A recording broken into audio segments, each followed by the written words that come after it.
a note on positive psychology in practice and stupidity, stupidity and conspiracies. Um, I'm overwhelmed by this subject.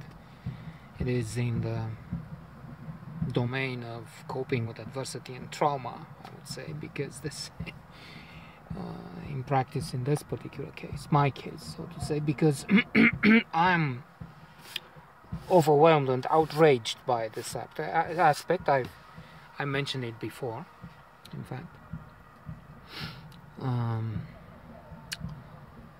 I'm amazed at the people, the number of people, and their quality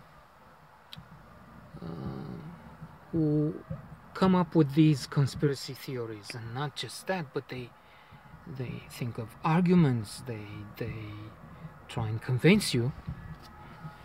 And for the case of today, I will come to this in a moment, I am also horrified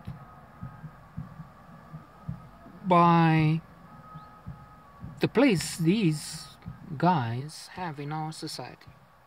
Let me come to the point. So I went to the club downtown earlier on. If I talk funny, it's because I have some water in one ear and I don't know what I'm talking. I can't hear very well, so maybe I'm shouting or I'm just whispering. I don't know, I'm sorry. So at the sauna, I meet after some time this guy who's an academician, and in fact not just an academician, in creme de la creme, nec plus ultra. There is nothing wiser, smarter in this land, supposedly. But the president of one of the academies, understand that a number, there's the academy, he's a member there, the brightest of the brightest, really. And then there are some with the Academy of Agriculture, and then whatever. It's irrelevant, it turns out, because if they maintain these stupid nonsense, these fucked up ideas in their heads, and then spread them around, it's terrible. It's like the Donald. So as I came in, oh, how are you? I haven't seen you. I've been working, whatever, he says, on big projects, I'm sure. And then there's a third guy who walks out, and I say, you know, this is a senator. Oh yeah? And I say, this is a senator, and indeed, that's the idea I mentioned in one of my notes, who is from the Red Plague, Chumaroshie.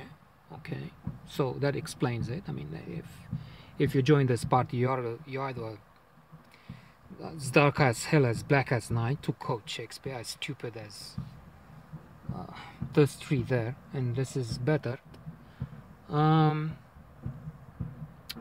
Or you're as crooked as Al Capone, I don't know. And I say, well, you know, he has this thing with the Twin Towers. He's convinced that the Americans blew the towers themselves. And I said, relax. I mean, you're the academicians. You see what I'm saying? It's like saying gravity doesn't exist. I know, it's a conspiracy. It's not gravity, it's some people got together and they just pushed something. And he says, yeah, but it is so. And it's true, from that moment on, I knew this is fucked up. This guy is on the blacklist. I mean, like McCarthy. I don't want to see, forget about it, Tony Brasco. I don't want to see you in my life again. I changed my face and look for the exit. We were in a hammam, the foggy sauna, so I had to dizzied by what he's saying, and then the fog, the steam. had to try and find my way out. Meanwhile, he still said, well, you know, they wanted to demolish the tower, and oh my God, some people knew and they didn't go and make it early. And in my silliness, I try. You know, first thing that came to mind, I've seen United 93. What about that plane? And I said, okay, I said, I don't, you know, this is not for me. I mean, that's preposterous to me. It's not. And I think the attitude was clearer, because then he came at my chair. I was on a chair by the pool, and I tried to, you know, wash it up, or it can be. I'm not saying it's sure, or I don't know, something to make it milder, because you could see that I'm not, and my face became really hateful. Anyway, if you talk that, and I said, so there are two things here. In terms of positive psychology, I was thinking, and Stoicism, Buddhism, you have to have, okay, the four prescience ones. How do you call them in Buddhism? I'm reading in this Siddhartha's Brain book. Love and kindness, compassion for the others and yourself, sharing joy. You have to be joyful when the others have reason to be joyful, and equanimity. Take disasters with acceptance. So you have to have acceptance for something like that. Not. So I'm on the spot also here. It's self-criticism, mea culpa. I should be more relaxed about this, but this,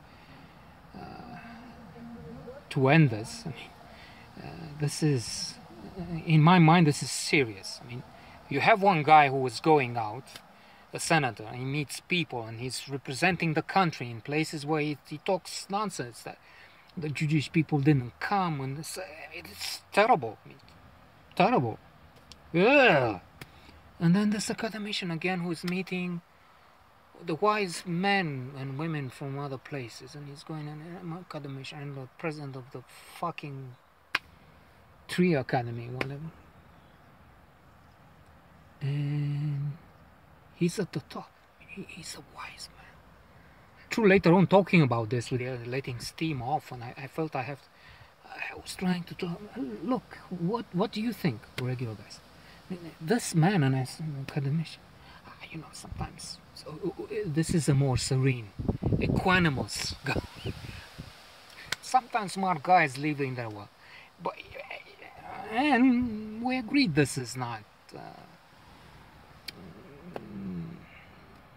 acceptable. But his attitude was better, because, you know, they make an effort to come up with such ideas, and he had some explanations of some kind. But still, I mean, it's disastrous. And let me congratulate myself in a positive psychological self-esteem.